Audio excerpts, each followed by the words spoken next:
มาแล้วครับปลานึ่งโอ้โหหอมฉุยเลย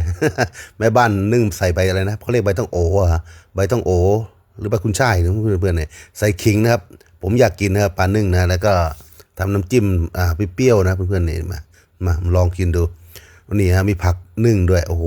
พอแล้วครับแค่นี้ แจ๋วเลยอ่ะนี่มาลองสดน้ำเลยน้ำบวยครับน้ำบวยแม่บ้านเขาดึงใส่บวยนะนี่ฮะ น้ำจิ้มแล้วแต่คนชอบนะครับแล้วคนชอบก็ชอบแบบจิ้มแจ่วแต่ผมชอบกินแบบน้ำมะนาวบีบน้ำพริกน้